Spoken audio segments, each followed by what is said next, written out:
Hello everyone.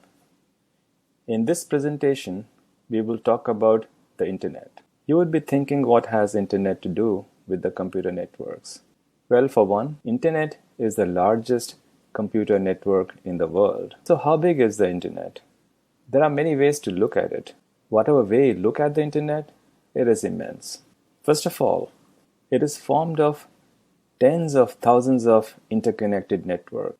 How many computers, PCs, servers, laptops are connected to the internet? All these devices that are called hosts, there are more than 1 billion of them.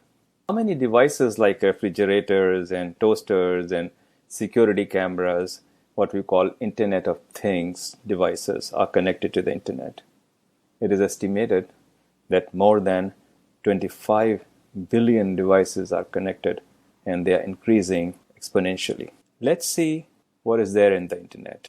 There are two things that we would like to see. First, we will look at ISP's network to broadly see what it contains, and also we'll notice how it gets quickly very complicated. Look at this picture. Well, isn't it beautiful? It shows an ISP's network, just one ISP's network in all its glory. What can you say about it? Even if you do not know much about an ISP's network right now, you can at least look at this diagram and say, it seems to be a heterogeneous mix of many different kinds of devices. And to the uninitiated, it may also seem that these devices, not only they are varied, but they seem to be connected to each other in very strange and complicated ways. By the end of the course, you would know about each of these devices and why they are interconnected the way they are. For now, let us see how a packet of information travels when you access the internet. Watch this packet closely. So, what has happened to this packet? This orange line traces the path of the packet. See that it has gone through some of the devices, of course, not all of the devices. This is when you are accessing the internet to browse some information or download some information. But if you're doing something else on the internet, for instance, if you are accessing content, maybe Netflix, the packet may follow a different path. Let's look at the other one. So why it has gone through these devices? But in general, what kind of questions come to your mind? I'll be curious to know about a lot of things about this. So let's look at the next slide. The first thing that comes to my mind is, of course, why does the packet follow the path it does? Could it have gone through a different path? We don't know for now, but I would like to know. And probably you would also like to know. So the other thing that we would like to know is, does this packet that we have sent always reach the destination? Is the network reliable enough to ensure that the packet always reaches where it is meant to reach? Can we rely on the internet to deliver that packet properly? What happens if the packet gets lost? So you send a packet to retrieve information from the internet, and your packet goes up to that blue box called BNG, which is the Border Network Gateway, but it gets lost there. What happens then? Do you have to query again, or the network is able to provide some help? Are there any delays? Is there anything that affects the speed? Well, the network might be congested. Does that affect the speed of my packet? There may be so many users sending packets or receiving packets. So what affects the delays, if at all there are delays, and what happens then? There may be applications which are delay sensitive. I may be on a video call and my call cannot tolerate delays. So what does the network provide me in this case? What is the structure of this packet? Does it change the form as it travels? So your computer forms a packet, you send it into the network. Does it remain same till it reaches its destination, or does it change all the way? How about the security of my packet? So when I'm accessing the internet, maybe I'm accessing my account in Bank of America, and this packet may contain my password. What if someone is able to read my packet or divert my packet, change my packet, the packet gets mutilated, so instead of depositing $400 in someone's account, you deposit actually $1,200. So how does the network, or the ISP's network to be specific, provide security to your packet? As we go along in the course, we will be answering all these and a lot of other questions. Let's for now see how the internet is organized. Look at the picture. Notice that there are devices which have been grouped into different categories. What categories do you see here? You see here a group of access network equipment shown in this box. You see a group of something called Ethernet switches labeled as aggregation network in this box. There's a device, which is a standalone device called border network gateway. Then we have a group of routers just labeled as core network. We also have here the edge network, and then a lot of devices connected here. What do they all do? Let's look at them very, very briefly. So the access network actually is the network which connects you to the internet. This is the part of the network that comes to your homes or offices. So if you have a home connection, you might have a DSL from a company like AT&T, or you might have fiber from Verizon or AT&T. You may have cable network. All these are access networks which connect your home or office or your devices in your home or office to the next part of the ISP's network. What is the aggregation network? The aggregation network is a network that collects all the data coming from the access networks, thousands and tens of thousands and millions of users on the internet.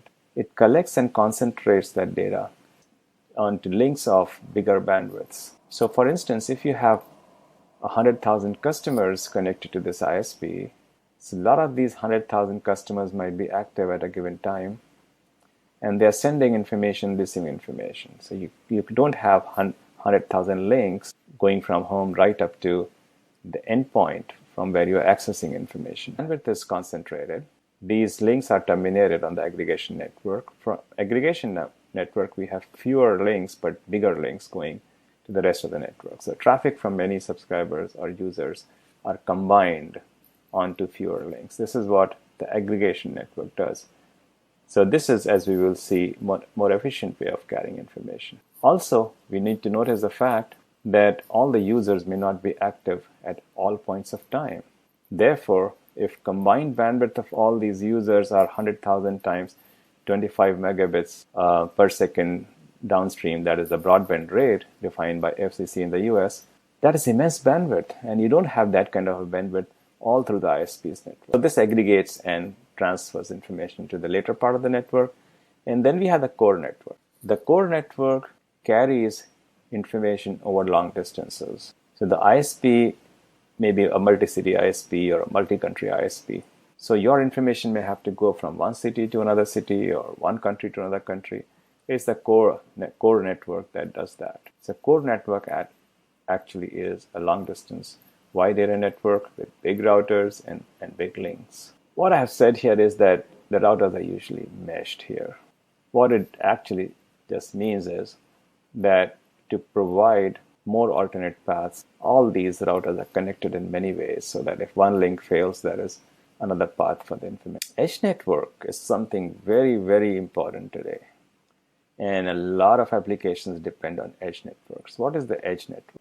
Edge network are those routers here. You see here the edge network are the routers that connect the servers and other devices on the internet. So let's see what's connected to the routers. So we have like the content providers network connected on the edge network. We have web cache. We have network operations center. We have so many other servers here. We have the international gateway connected to the edge router. We have the access network actually connected through the edge router to the rest of the network. So that router has not been shown here, but it connects through an edge router. So edge is something very important. This is where the access network or the aggregation network and a lot of other services that the ISP provides, they connect to the core. But what is network edge? The network edge is different from the edge network. So network edge refers to the hosts or the client and servers that are connected to the edge network or that are at the periphery of the network. So everything that is at the periphery that connects to the edge network through these routers is the network edge. So therefore, these servers connected here or this network connected here, they're all at the network edge. So when you say network edge, it's the hosts or the devices or the PCs, the servers connected to the network. So these are the important parts of the network. Let's quickly compare a telco or a telephone company's voice network to an ISP's network. Let's say AT&T, for instance, which provides both telephone services as well as the ISP services. They have in part or fully different networks for voice services. Actually, they are quite similar. The devices are different, but then the functionalities look similar. So let's see the parallel, because if some of you know about voice networks, then you can find a parallel here. It will help you remembering what is there in the ISP's network. So where are the users connected? So users are on the left side. Users or customers or subscribers, they are on the left side here. They are connected in case of voice services to a central office local exchange. These are also called class 5 switches. Where does the customer connect in case of ISP? We just saw that they connect to the access network, which connects to the edge. So we have, these are similar to this. So this part is similar to this part. Then we saw that in the ISP's network, the traffic goes from the access network to the aggregation network. Do we have an aggregation network in telephone companies' network? We do. So the idea comes from there. Telephone networks are hundreds of years old. We have something called transit in the telephone network. This is where the local exchanges connect to exchange traffic among them. So if a subscriber calls from this exchange to this exchange, then the traffic goes to the transit.